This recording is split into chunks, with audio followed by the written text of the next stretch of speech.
Assalamualaikum warahmatullahi wabarakatuh. Alhamdulillah.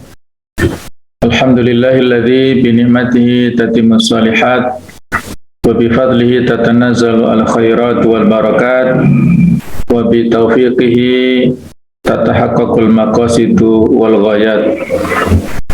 Asyhadu an la ilaha illallah wahdahu la syarikalah wa asyhadu anna Muhammadan abduhu wa rasuluhu la nabiyya ba'dah. Allahumma shalli wa sallim ala sayyidina Muhammad wa ala alihi wa sahbihi ajma'in, amma ba'du. Materinya masih terkait dengan masalah akidah. Judulnya adalah Risalah Aqaid. Definisi aqaid.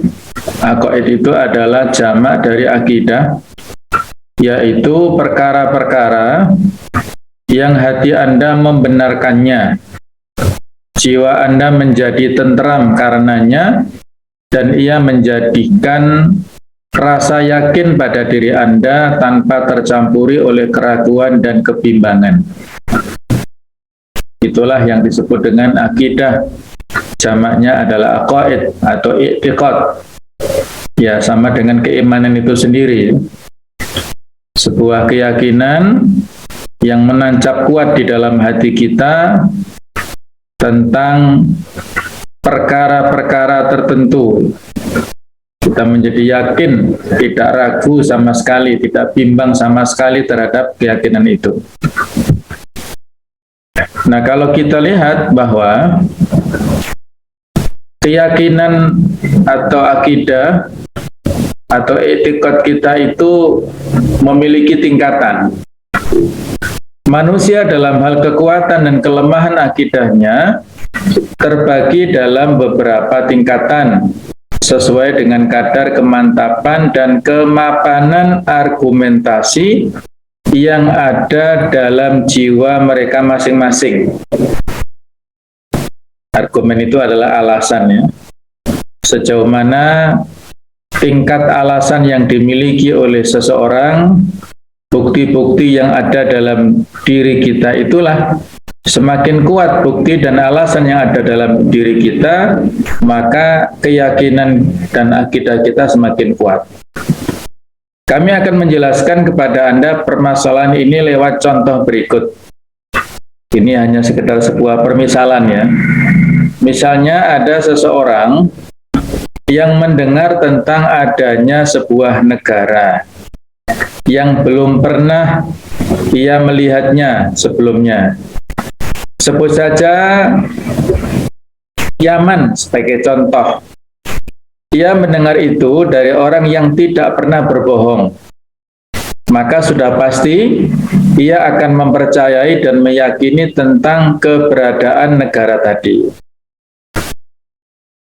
Jika kemudian ia mendengarnya dari banyak orang, maka tentu ia akan semakin percaya, meski tidak menghalangi adanya kemungkinan ia akan ragu dengan keyakinannya tadi, khususnya jika terjadi syubhat. Syubhat itu adalah pengkaburan atas kebenaran informasi itu. Kalau misalnya ada satu orang yang menginformasikan dan dia tidak pernah berbohong, kita percaya. Tapi kalau datang orang yang kedua, mengatakan, nggak ada itu, Yaman itu nggak ada, dia tidak benar. Nah, berarti di situ yang disebut syubhat ya, yang menjadikan kita ragu. Nah, jika ia melihat gambar-gambar foto mengenai negara tadi, contohnya di sini adalah Yaman, maka ia akan semakin yakin tentang adanya Yaman itu. Sehingga sikap ragu-ragu rasanya sulit untuk bisa menembus kekuatan argumentasi ini. Jika ia mendapat kesempatan bepergian ke sana, tampak tanda-tanda dan atribut negara tadi, maka akan bertambah lagi keyakinannya dan hilang sama sekali keraguannya.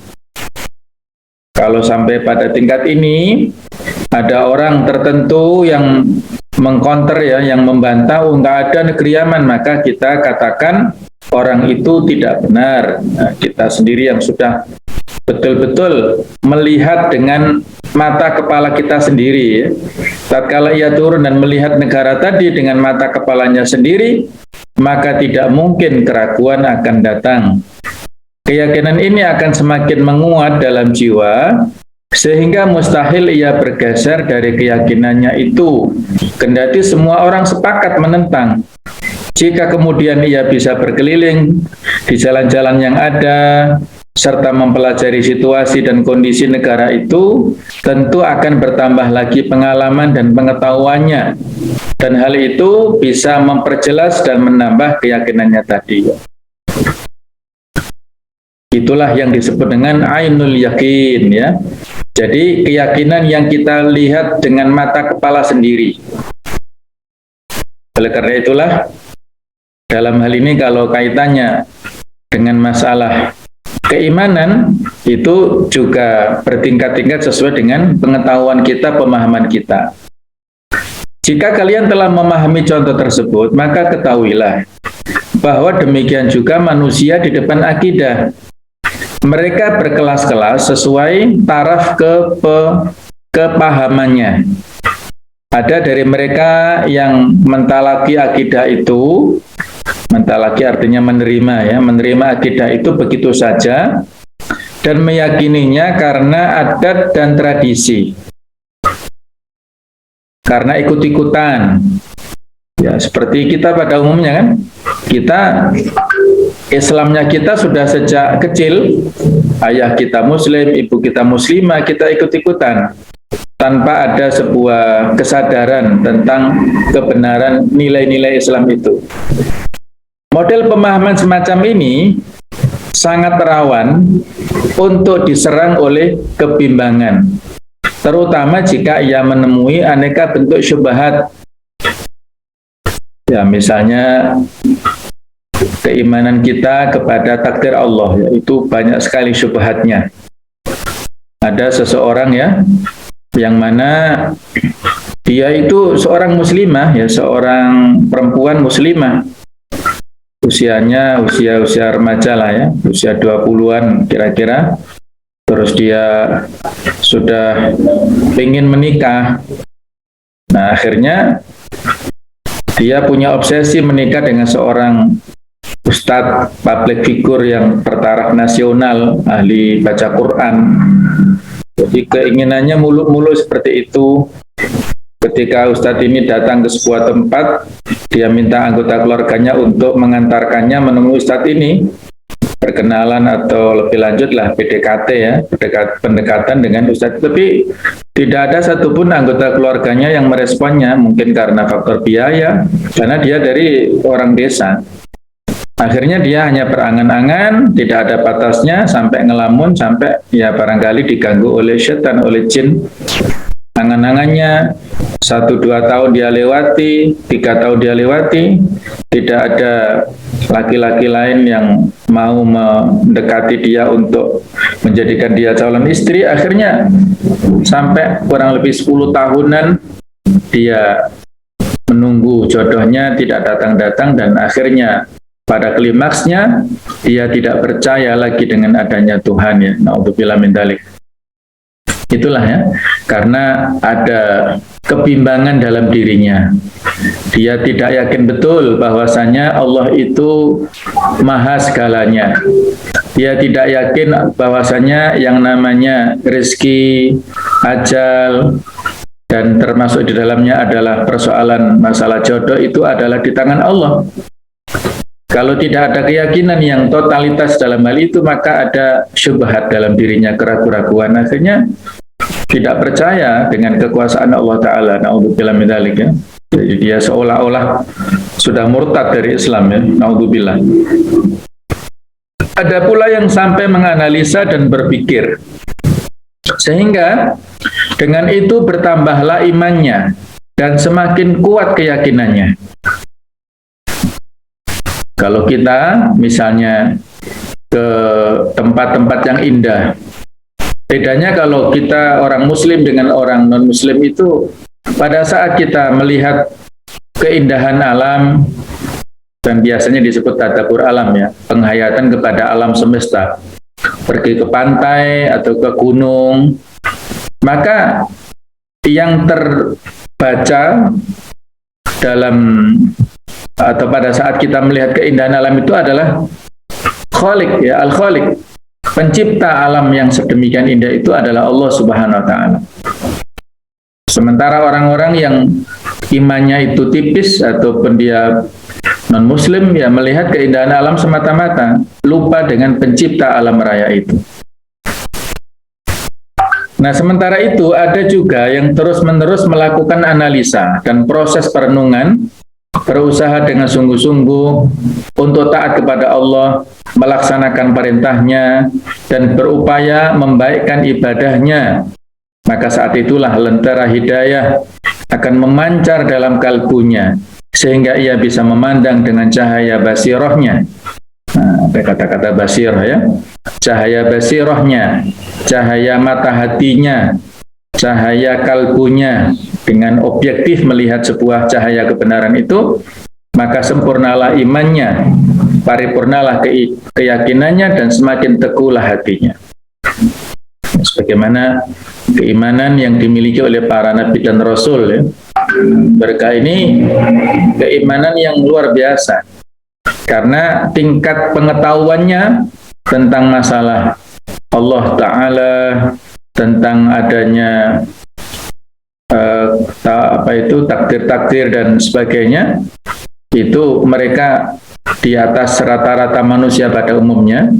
Maka mereka sampai pada derajat keimanan yang hampir-hampir, ya, kalau kita katakan sempurna, susah ya untuk mencapai iman yang sempurna, tapi di atas rata-rata manusia pada umumnya. Jadi dari sini bisa kita simpulkan bahwa ilmu itulah yang mempengaruhi kekuatan iman. Semakin orang itu berilmu terhadap rukun-rukun iman yang 6, maka semakin dia kuat imannya. Tapi kebalikannya, kalau dia hanya ikut-ikutan, taklid, buta, orang tuanya mukmin dia ikut, teman-temannya mukmin dia ikut.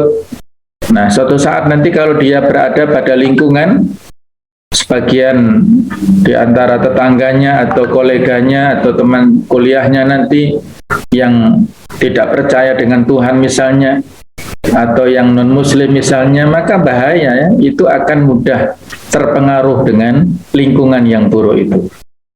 Maka disinilah tugas kita sebagai pencari ilmu, santri-santriwati, menguatkan informasi ilmu yang seluas-luasnya, ilmu tentang Allah, tentang malaikatnya, kitab-kitabnya, rasulnya, tentang hari akhir, tentang takdir, ya, itu semua kita lengkapi supaya kita tidak tergoyahkan oleh berbagai macam perubahan, ya, lingkungan ataupun syubhat yang kita dapatkan dari orang-orang yang nanti kita bergaul lebih luas.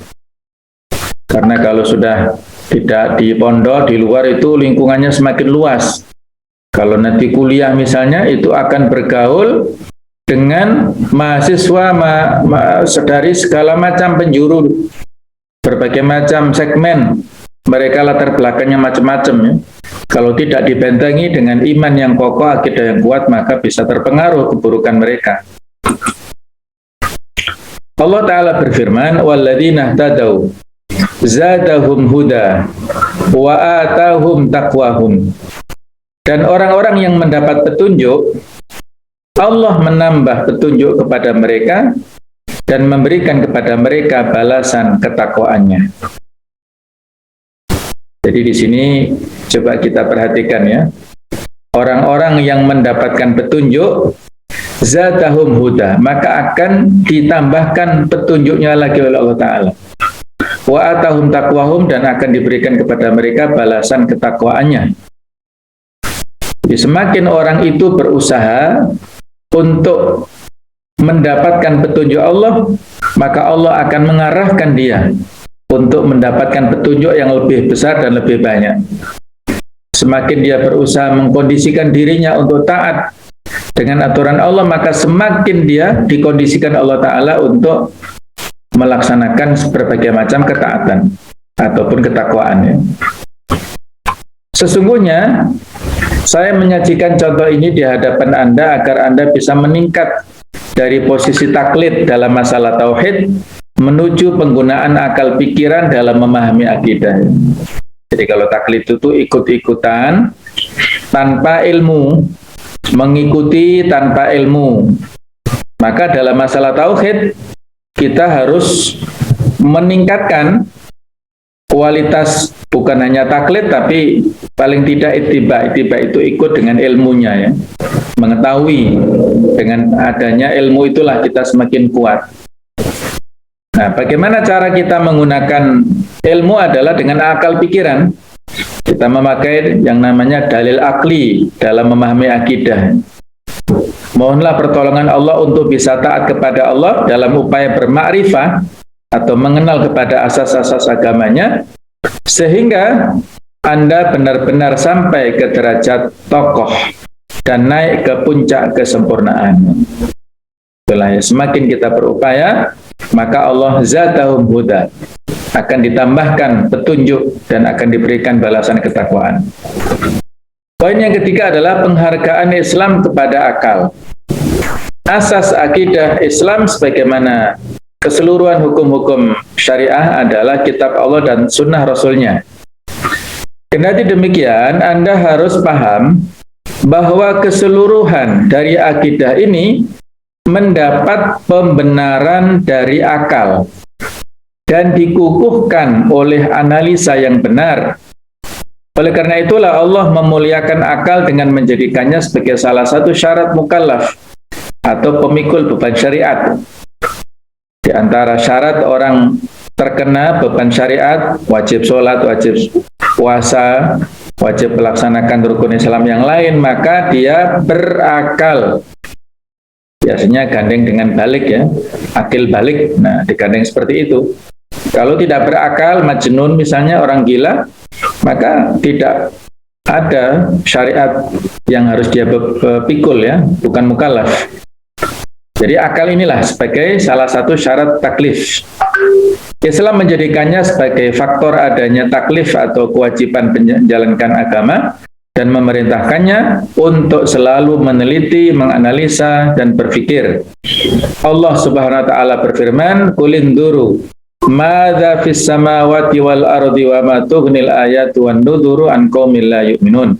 Katakanlah, perhatikanlah apa yang ada di langit dan di bumi, tidaklah bermanfaat tanda kekuasaan Allah dan Rasul-Rasul yang memberi peringatan bagi orang-orang yang tidak beriman.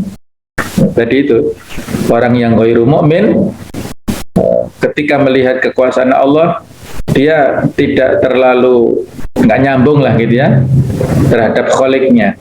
Tapi kalau orang mukmin, maka melihat kekuasaan Allah semakin dia tawadhu, semakin dia tunduk dan patuh di hadapan Allah Ta'ala, melihat kekuasaan langit dan bumi yang demikian luar biasanya. Juga di surat Qaf ayat 6-11, afalam yanduru ila sama'i fawqahum kaifa banainaha wa zayyannaha wa ma laha min furuj wal arda madadnaha wa alqaina fiha rawasiya wa ambatna fiha min kulli zawjin bahij tabsirata wa dhikra li kulli 'abdin munib wa nazalna minas sama'i ma'an mubaraka fa'ambatna bihi jannati wa habbal hasid wan nakhla basiqatin laha tal'un nadid rizqan lil ibadi wa ahyayna bihi baldatan maita kadzalikal khuruj.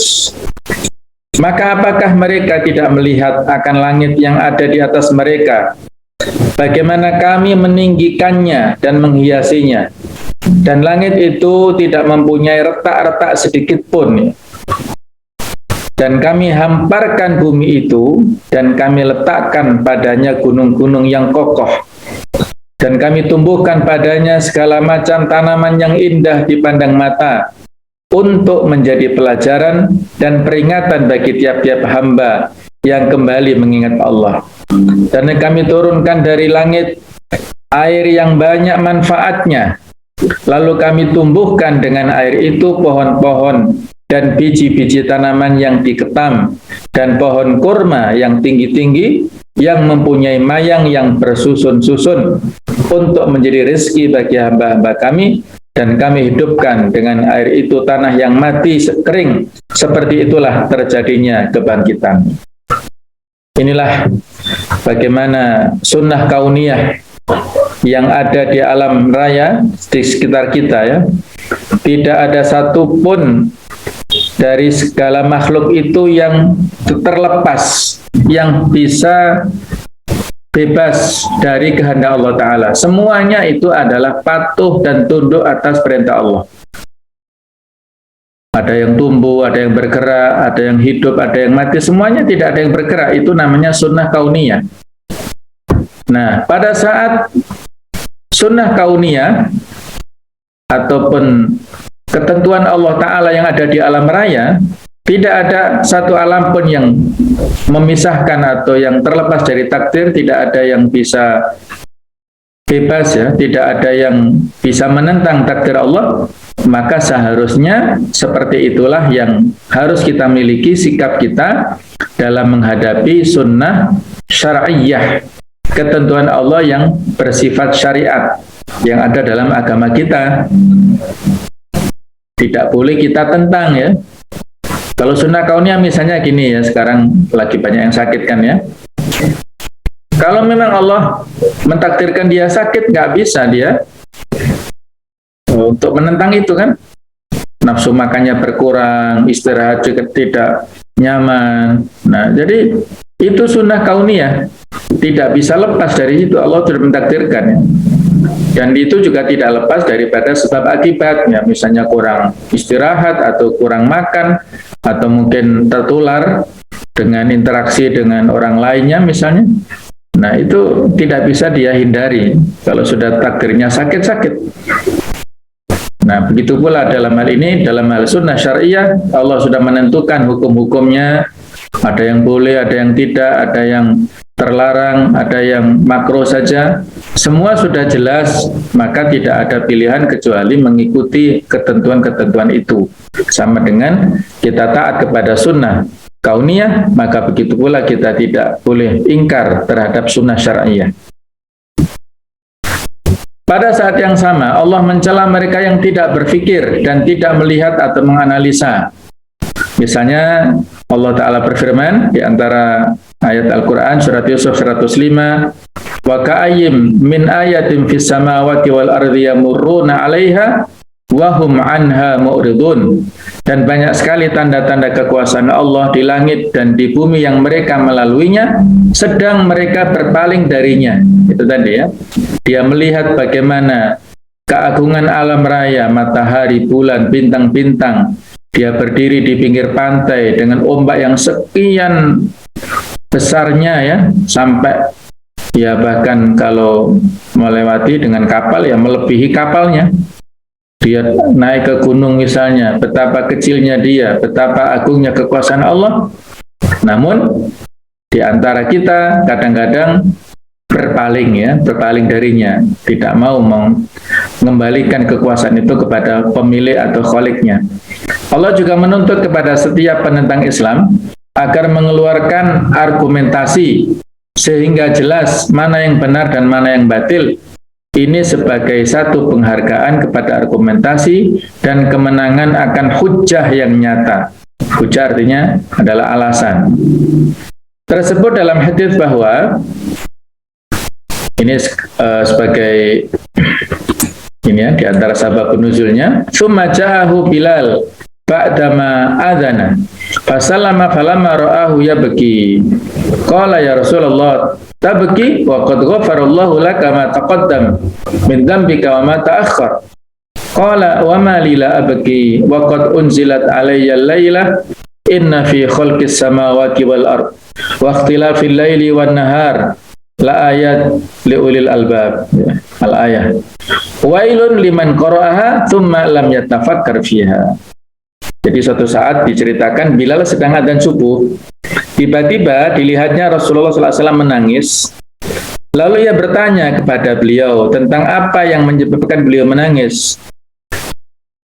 Nah, jadi di sini ya, kenapa Anda menangis ya Rasulullah, padahal Allah sudah mengampuni dosa-dosa Anda yang lewat dan yang akan datang. Kenapa menangis? Nah, maka Dijawab oleh Rasulullah, ya, wa ma lila abki, bagaimana aku tidak menangis wahai Jibril, waqad unzilat alayya laila, padahal sudah diturunkan kepadaku malam ini, yaitu di surat Al-Imran 190, sesungguhnya dalam penciptaan langit dan bumi serta silih bergantinya malam dan siang terdapat tanda-tanda bagi orang-orang yang berakal. Wailun, celaka, liman qara'aha, bagi orang yang membacanya, summa lam yatafakkar fiha, kemudian dia tidak memikirkannya. Dia membaca ayat-ayat ini tapi tidak menggunakan akal pikirannya.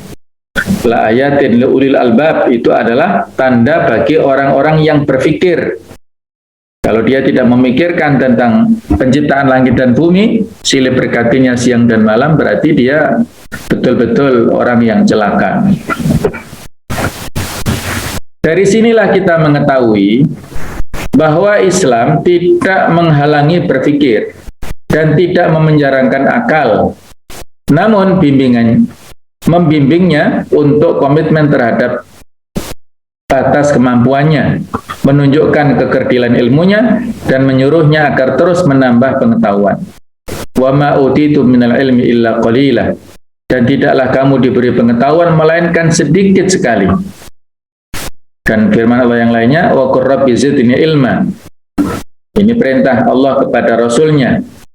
Dalam Al-Quran, Rasulullah tidak diperintahkan untuk berdoa minta tambahan rezeki, tambahan anak, tambahan kekuasaan, dan sebagainya, bukan. Tapi Allah mengajarkan kepada Rasulnya supaya berdoa supaya ditambahkan ilmu. Rabbi zidni ilma, ya Allah, wahai Tuhanku, tambahkanlah kepadaku ilmu. Allah tidak membimbing dengan mengatakan Rabbi zidni malan misalnya, tambahkanlah harta, atau Rabbi zidni waladan, tambahkan kepadaku anak, atau bahkan Rabbi zidni zaujatan, ya, tambahkan kepadaku istri, enggak, ya. Tapi Rabbi zidni ilma. Inilah kedudukan ilmu yang luar biasa.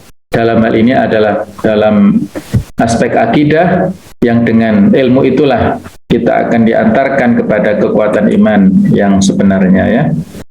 Baik, barakallahu fikum jami'an. Subhanakallahumma bihamdika asyhadu an la ilaha illa anta astaghfiruka wa atubu ilaik. Wassalamualaikum warahmatullahi wabarakatuh.